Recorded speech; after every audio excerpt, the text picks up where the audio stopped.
All right, so I forgot to start earlier, so sorry for the viewers watching. So a function parameter is the thing in the parentheses. On screen right now, just shout it out. What is the parameter?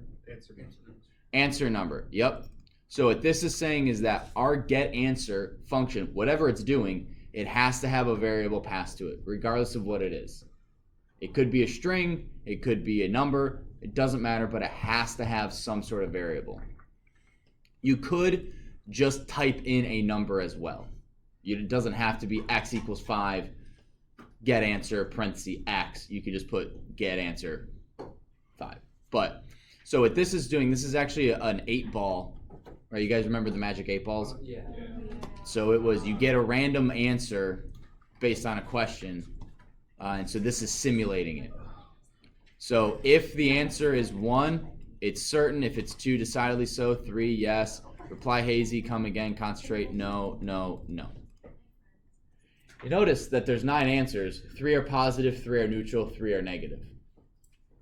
Just throwing that out there. So what this does is it generates a random number from 1 to 9, passes that number, R, to get answer. Notice, R is not the same as answer number. These do not have to be the same variable. All we're saying is that in our code, answer number is the name of the variable we're using in our function. Okay? Here, R is what we're passing to our function. So whatever R equals, that is what answer number is going to equal up here. Does that make sense? Could you say it? Maybe can you say it a little like in a simpler way, like in layman's terms? So get answer, that's the function, right? Okay. And this is a variable, that's a variable. They're the same thing. This variable, even though it says R, is basically saying R becomes answer number. But So you're making you them define equal. R as random in there, so how does that?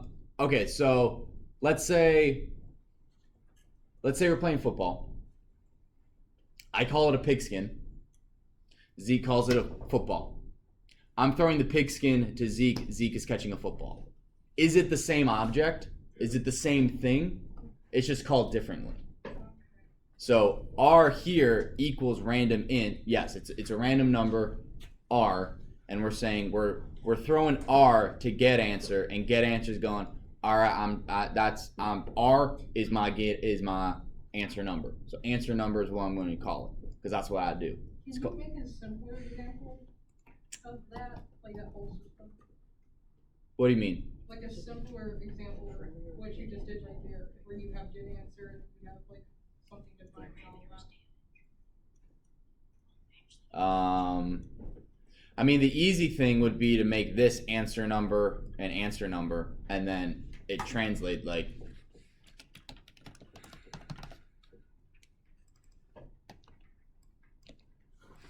That doesn't change anything, right? It just changed the look of it, but what happens is the exact same thing. We just changed the name.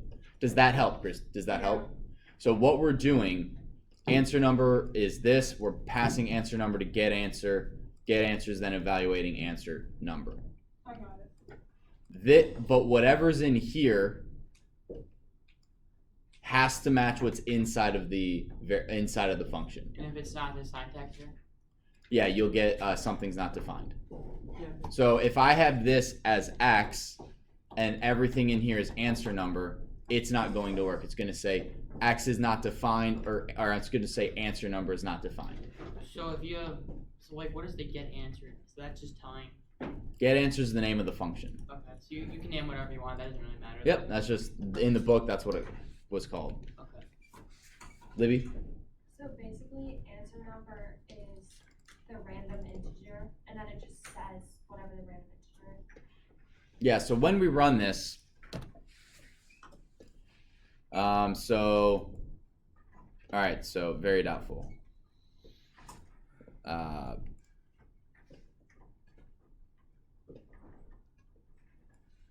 All right, so I just ran it.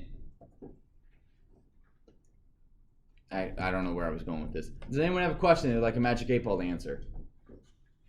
What? Will I be rich? Will Josh be rich?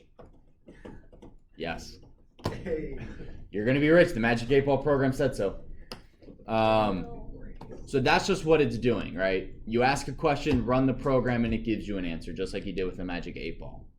I'm gonna change this back to R and R. Some R and R. And then I can't have it all in one line, so. Do you guys understand what this function is doing? Yes. I just heard a what? You heard it. Will I be rich? Josh, was that you? Me? Yeah, did you say what? No. Someone who said what? Oh, I thought somebody said Oh, I said yeah. What? I said yes. I know you did. I heard yes and then what? I didn't hear what. Oh, I'm just going crazy. No, I somebody heard did say what? what. I heard. I think it was more of like a side. It was from Okay. Yeah, this it was way. a side conversation. All right, Yeah, exactly. quit it, boys. Pay attention. You guys do not need to be copying this down, by the way. What I mean. Do not.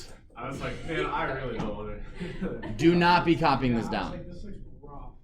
No. Yes, When I Christine. mean a simpler version, I mean like, I'm copying it. see how you have like if, I elif, copy it. and elif and all that, like can you make a very basic version of that concept and then put it on student resources so I can look at that at some point? So like I know, like the concept of like the functions and all that, and then calling the functions and then relaying the Yes, there is a simpler function. There is a simpler one of this online. Okay. It's called Functions Part 1. Okay, thank you. Yes. Oh, I don't think I've uploaded that video. My bad. All right, so I don't even know what time we get out of this class anymore. All right, 47. Thank you. All right, so you guys understand for the most part what this function's doing. It's taking a random number, and if that random number is this, it's displaying whatever. Now you notice I'm not printing it as certain. I am returning a string. Now return, we briefly went over yesterday, is basically there's two types of statements. There's two types of functions. Void functions and value returning functions. Void functions they basically just display information, right? And one way to show that is print is a void function. Oops. No. So when I do print hello, it displays hello and that's it, right? There's nothing, it doesn't actually return a value. Well, technically it does, but it's a none type value. So it's a void function. One second. Never mind. All right, guys, be paying attention up here. Hopefully. So a void function just essentially displays information. It may do math, it may do a bunch of cool stuff, but at the end of it, it does something and that's it. So I have print hello. What is it doing? It's taking hello and displaying that information. That's all it's doing. Which is why when I go x is print hello, I mean it prints hello because it's a command, but x, So you have to just do x equals hello. Yeah. Put a big print. x is nothing, right? It's not doing anything. You can do x is none, and that gives us truth. That basically means x has been created. It's not, Define y. variable. It's been defined.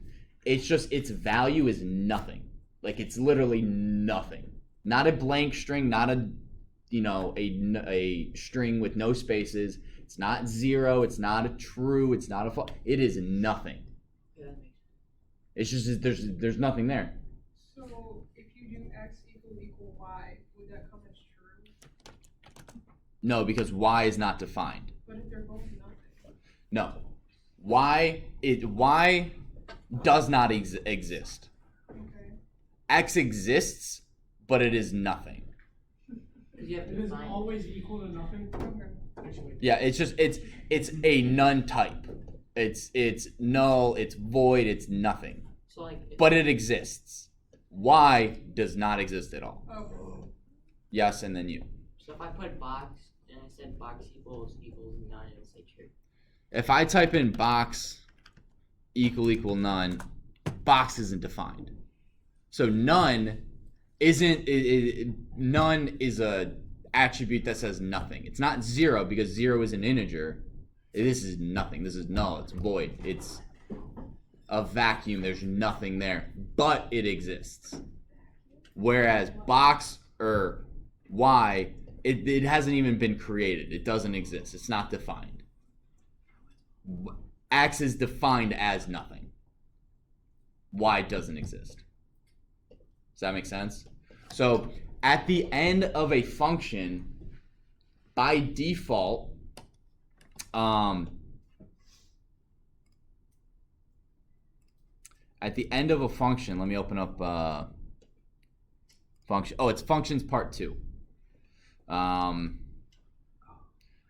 So I'm just gonna go here. So at the end of this function, by default, if you don't have a return, Python returns nothing, right? It's just by default, if I were to do, let me just run this real quick.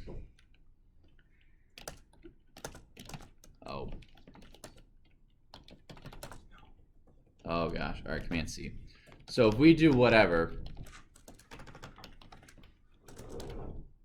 if we do x is whatever, x equal none. So by default, this function has an invisible, you can think of it as an invisible return.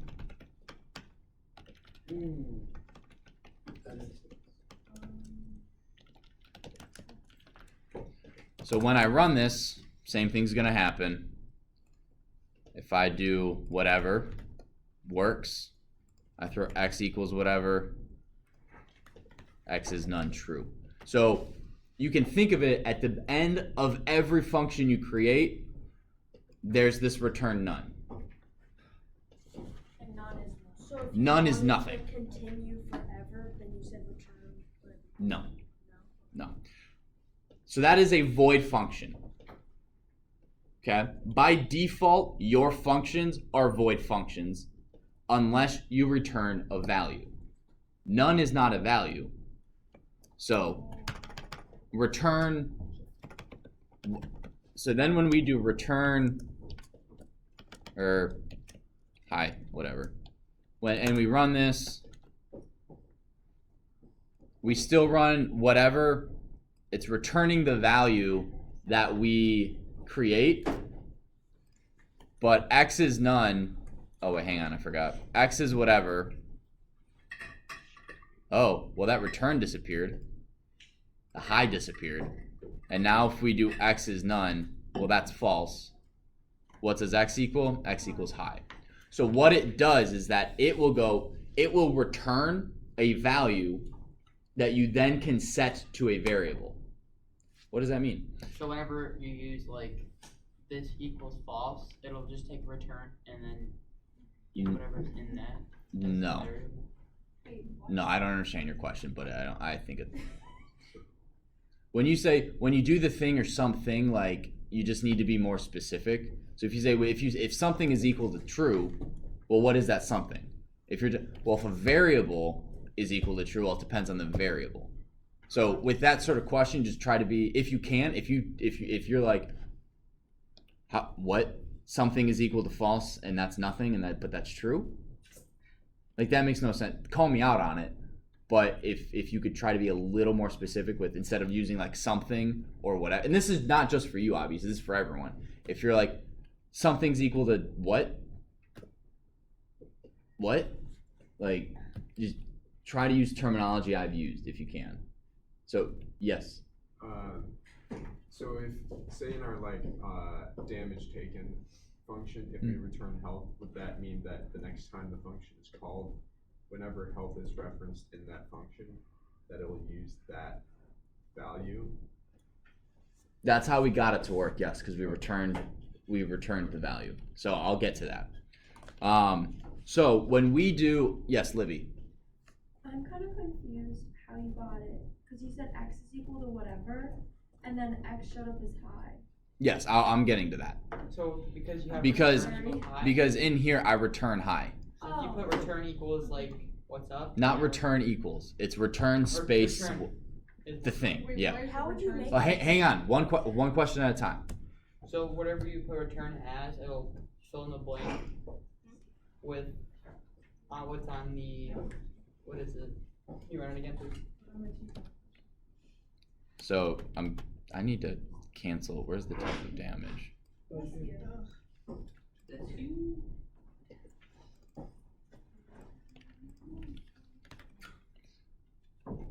All right. So we run whatever, and we get some information. It returns a value, right? That's why we're getting high, but we haven't set anything to be equal to that value. And I'm going to explain, like, hopefully in just a second, we'll make the connection.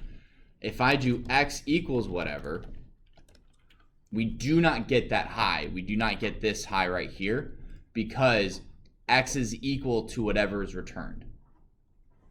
So now when I type x equals high. Now the best way I can explain this is when we do x as print, it does print, but then x Doesn't equal anything. x equal, oh, no, x equals none, that's true. But I do x's length of hello.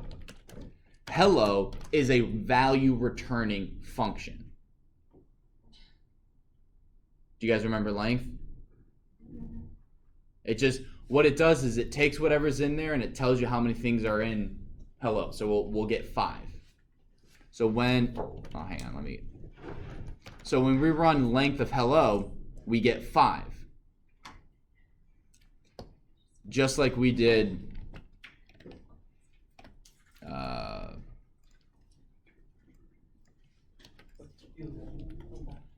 so when we do whatever,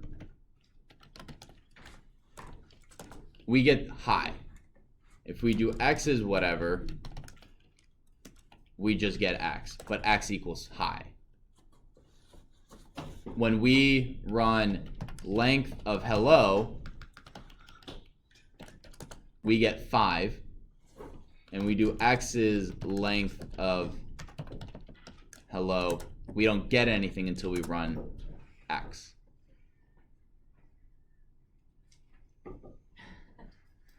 Yes.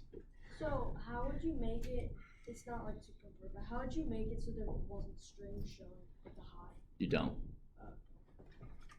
You'd have to actually print it, but so what I'm trying to show you, so return, and this is something I didn't get in college. I was like, why would I ever return something?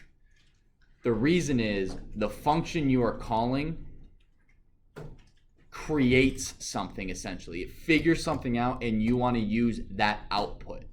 You're not just displaying information. You are actively, okay, all my math I've done has produced this number. I need to use that number somewhere else. That's when you use return. If you just want to display information, just display information, right? Don't use return. Return is for the functions that, hey, I've typed in 30 names for my employees. I have a really long string. I need to use that string in another function or later in my code. So I'm going to have x equals all the work of that function. So at the end of the function, x is the string of 30 names. Because I've produced something in my function as opposed to just displaying information. So like say the name of that function is all, then when you print all at the end, or if you say like x equals this, then when you do x, like if you print it again, then it'll print all of what you just did. Yes and no.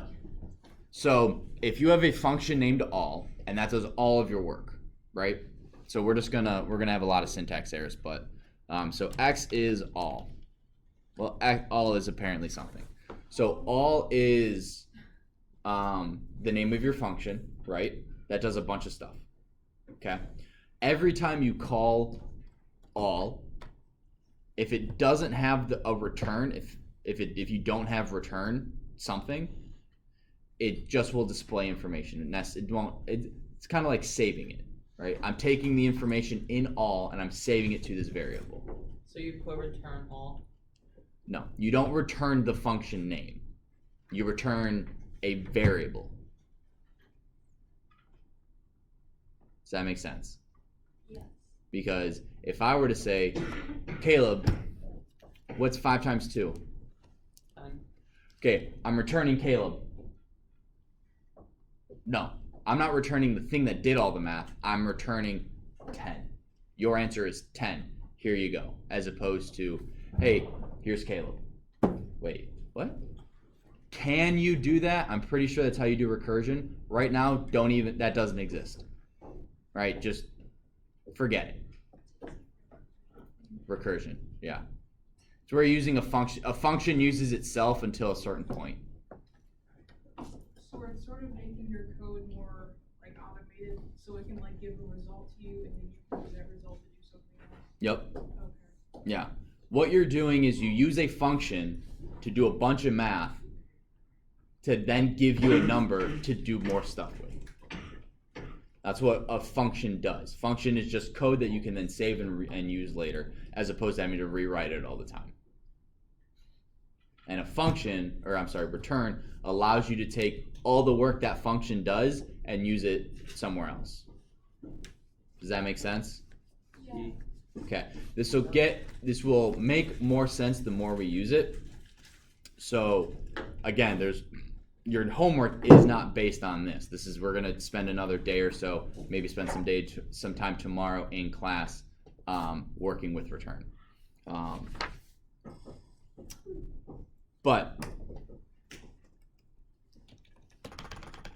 So I'm gonna jump back to our 8 ball.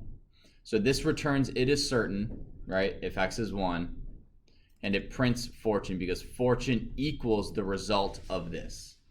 It's not just displaying the information, because in college what I thought, I was like, why would I have fortune equal the result of a function and then print fortune? Why don't I just print the result and skip fortune equals and print fortune and the return? Right? Seems reasonable, right? But what if I want to use this somewhere else? And you don't want to print it? And I don't want to print it. I want to store it and put it somewhere else. What if it's a number? What if it's a list? What if it's the inventory in your video game? You don't want to print that information. You need to send that information to another function that determines whether or not you have enough, whether or not all your stuff is carrying is too heavy. Right? I don't want to display that information. I need my inventory to be created and then sent off to another function so that it can be weighed. Does that make sense? Because you have a function that calculates the total weight of all of your stuff. And then it goes, oh, well, that number's 50. You can only carry, we need to send 50 over to this other function that determines whether or not you can run. Oh, well, the determination whether or not you can run, well, that result gets sent to another function that determines your walking speed, and your walking speed is determined by your strength, like all this stuff. So we're kind of learning to segment. Okay, this code is doing this. This is then going to be sent over here. This is going to be sent over here, as opposed to just lines of code doing everything. Does that make sense? Think of a function as like a department in a business. So this table here, these four people, your 4 lines of code that do this, you're then going to send that result to these 4 guys here who are, accounting, and then accounting is going to determine all the math, and then they're going to send them what their result is over to human resources. Human resources is going to say, whoa, we can't be spending that amount of money. We got to send it back to the budget office for them to So that's what we're learning to do. We're learning to code in segments so that 1, it's easier, 2, it's more organized, 3, I had a third one, but I can't remember. Anyway, Caleb, Josh, sorry. So right there you have fortune equals get answer R. Yep. So is that kind of how you're saving it as the name? Yep. So when you have print fortune again, so say you have another function, you need to carry everything over to that function to kind of balance everything out. Like as in, you need all what you typed again, another function. Would you do print fortune in that function? So instead of returning very doubtful, I could have just printed very doubtful. Okay. And the outlook would look very similar. But just because the outlook is similar doesn't mean behind the scenes is similar. Because if you didn't have return, then it wouldn't be saved. It wouldn't be saved. Okay. Okay, tracking with me? Again, we're gonna go over this and you guys will have time in class tomorrow to work on this. None value. Okay, so what I do want you guys to get your Surface out, open up your coding, as opposed to just listening to me now. We're gonna do a little bit of coding with print, and maybe this will help.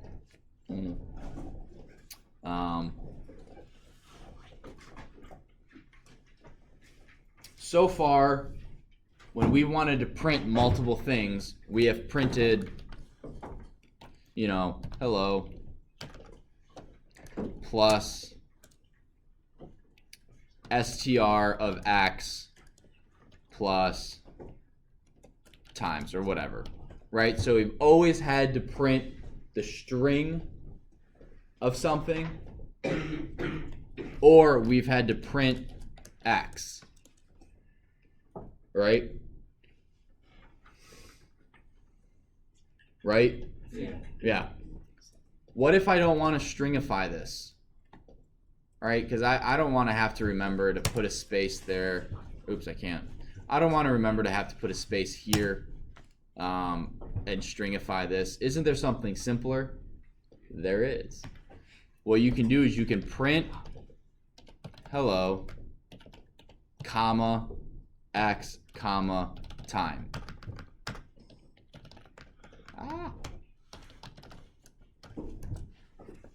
So what this will do is it will take whatever this is, okay, that's a string, and then we're going to separate it with a comma, have an integer or a variable, whatever, followed by a comma, followed by times.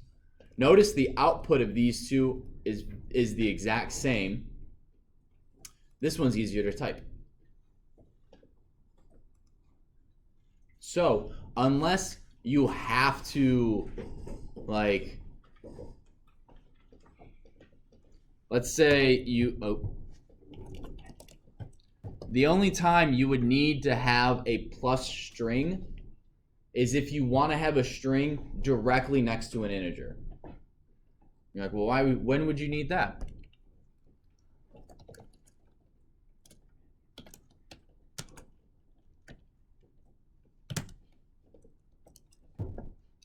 I have this comma directly next to a variable, so these two have to be strings.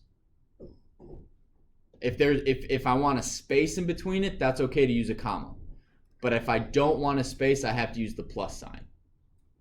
Because the difference is, and we're gonna get into this, actually we're probably not, because we're gonna run out of time.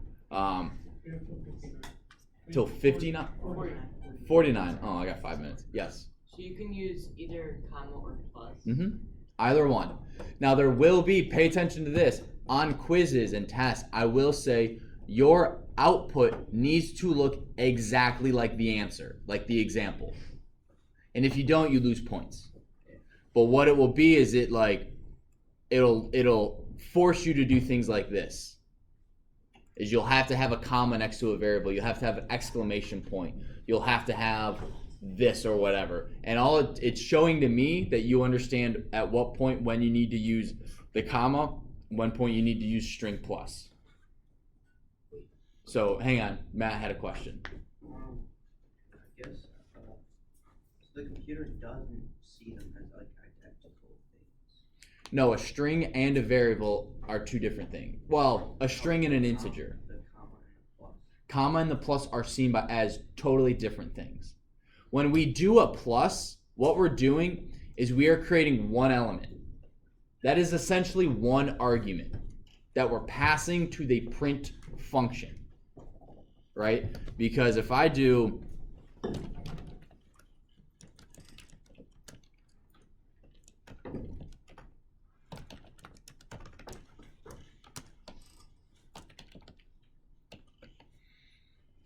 that is that one string, or is that four different strings? Oh, it's one string. 4 strings added together to create one string. So that's just one thing. So when we do this plus sign, what we're doing is we're creating one long string and printing one long string. When we do commas, like we did here, we are actually saying print, here are 3 individual items that we're giving to you. As opposed to one long string item, we're giving you 3 smaller string items, or 3 smaller items, and you're going to print those. Does that make sense? Yep. So, are you sure? Are you guys? Yeah. Yeah. Okay, Caleb, Josh, sorry. It's okay. So, so yeah, like Zach and then James and Ao. So does that just give you the chance to string in something that you named? It doesn't. So you could just keep saying, bring it in instead of having to type it all. Yeah, so instead of having to type Zach plus space plus James plus LO, I can put, and now that's just one string. Whereas I can't go X is, well, technically I can, but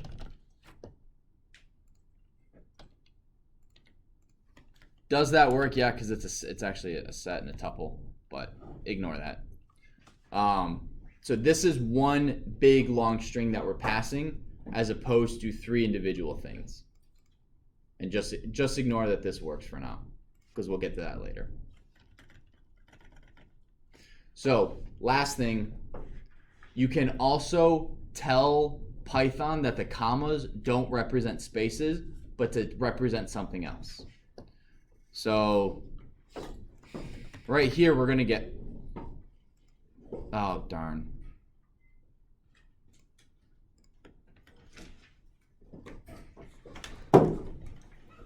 Okay, hang on, Bell's not wrong. Don't put your stuff away.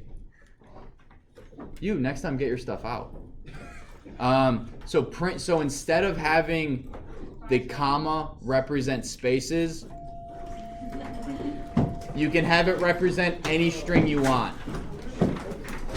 Have a good one. I'll see you tomorrow.